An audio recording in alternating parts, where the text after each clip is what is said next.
wabarakatuh. Perkenalkan, nama saya Neneng Sari Ayu Yulianti dari kelas C Prodi Pendidikan Bahasa Arab dengan NIM 12120301009. Di sini saya akan membacakan jawaban UAS mata kuliah Pendidikan Kewarganegaraan.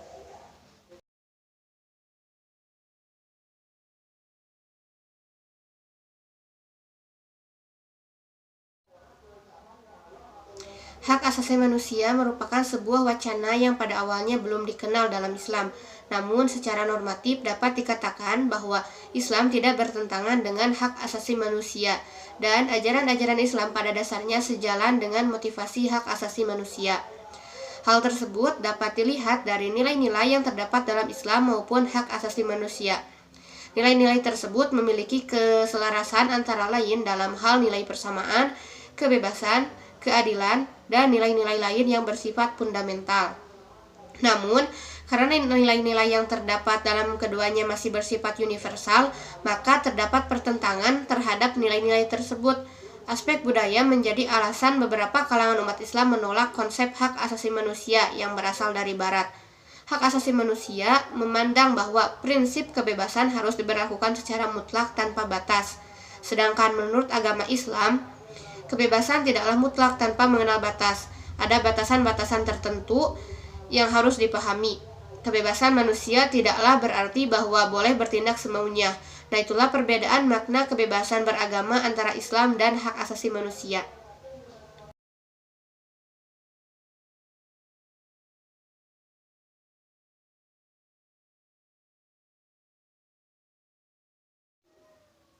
Relasi atau hubungan lembaga legislatif, eksekutif, dan yudikatif di negara Indonesia adalah mereka sederajat, tetapi saling berpengaruh satu dengan yang lainnya.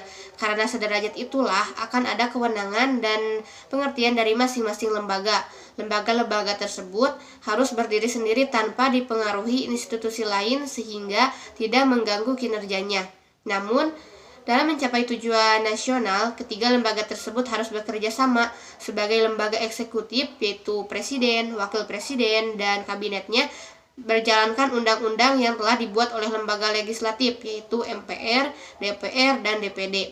Sedangkan lembaga yudikatif, yaitu yang terdiri dari MA, MK, dan Komisi Yudisial, bertugas mengontrol lembaga legislatif yang membuat undang-undang.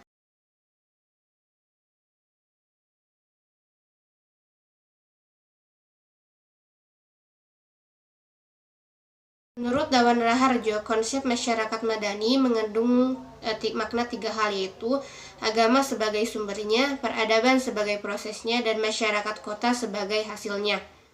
Dalam perspektif Islam, masyarakat madani lebih mengacu kepada penciptaan peradaban. Kata al-din yang pada umumnya bermakna agama bisa ditarik pada makna tamadun atau peradaban. Keduanya menyatu dalam makna kata al-Madinah yang berarti kota yang mempunyai muatan peradaban dan kebudayaan. Masyarakat madani yang dikembangkan oleh Rasulullah SAW adalah masyarakat yang memiliki keadaban demokrasi, bertakwa kepada Allah Subhanahu wa taala, seimbang antara iftek atau dimensi fikir dan imtak atau dimensi zikir, dan mampu menyelaraskan dimensi abdun sebagai makhluk Allah yang tanpa daya dan dimensi khalifah sebagai pemimpin di muka bumi. Adapun sistem sosial madani menurut Nabi Muhammad SAW yaitu kesetaraan, istiqomah, mengutamakan partisipasi, dan demokratisasi.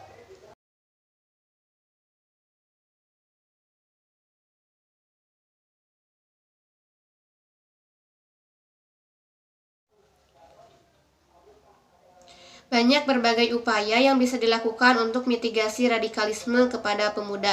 Saya ambil sumbernya dari Kementerian Agama. Di antaranya adalah yang pertama, membentuk tim cyber anti radikalisme dan anti narkoba.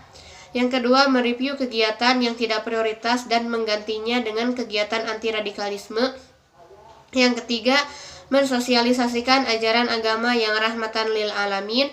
Yang keempat, memberdayakan peran penyuluh agama, baik yang fungsional atau non-PNS, dalam upaya pencegahan paham radikalisme. Yang kelima, memberdayakan lembaga pendidikan agama formal atau RA, MI, MTS, dan MA dan lembaga pendidikan agama non-formal seperti TPQ, TKQ, dan DTA, serta pondok pesantren dalam upaya pencegahan radikalisme kepada santri atau siswa. Yang keenam, pembinaan agama bagi siswa di sekolah-sekolah melalui guru pendidikan agama untuk mencegah masuknya paham radikalisme. Yang ketujuh, menjalin hubungan koordinatif dengan lembaga atau ormas keagamaan Islam, Kristen, Katolik, Hindu, Buddha, dan Konghucu dalam upaya mencegah paham radikalisme. Yang kedelapan, bermitra dengan tokoh agama, tokoh masyarakat, dan FKUB dalam mewujudkan trik kerukunan agama. Yang kesembilan, melakukan penanggulangan paham radikalisme dengan edukasi masyarakat, penyuluhan, bimbingan masyarakat di sekolah, keluarga, pesantren, majelis taklim, serta sejumlah program seperti dialog, workshop, dan diklat. Yang ke-10, melakukan pemulihan paham radikalisme yang dilakukan dengan penyuluhan dan konseling, misalnya terhadap napi dan teroris.